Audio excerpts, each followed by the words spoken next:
ওটা 40 না, এটা বেশি, এটা 30 ভাই আমাদের বিমের ক্ষেত্রে তো বিমে হলো 40, হ্যাঁ। সেলাবে সবসময় 20 আর যদি ইঞ্চিতে হয় 3-4 ইঞ্চি, 3-4 ইঞ্চি ডাউন। ভাই দানা ছাড় বাগাতে খাবেন 19 মিলিমিটার। এখন দেখো এই যে না এটা বসাইছে না, এটা হচ্ছে হলো এই যে রড উপরের যে কিরাংবারটা আছে স্যার আর হচ্ছে হলো এই যে বাইন্ডারটা আছে, এটা ধরে রাখার জন্য এটা ব্যবহার করছেন। এখানে এটার পরিবর্তে অনেক জায়গায় কি ইউজ করে চেয়ার।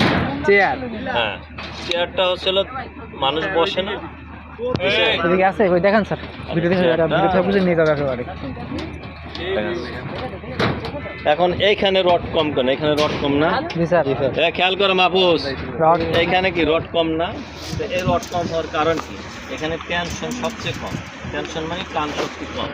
টান শক্তি এই সেলাবে যে টান শক্তি ওটা ভীমে নিয়ে নিবে, ভীম রে দিবে, কি নিবে?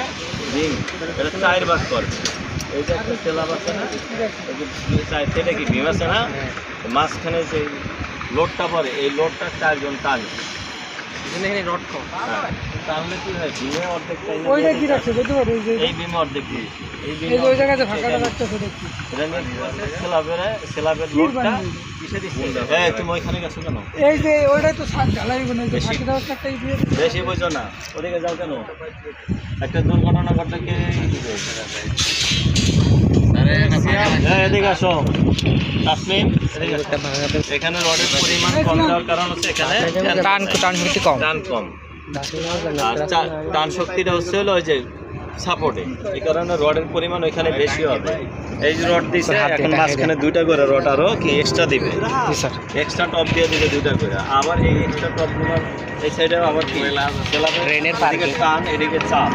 আরে মেট্রোলে পার্কিং করে সব জায়গায় খেয়াল করো, শুনো এখানে দেখো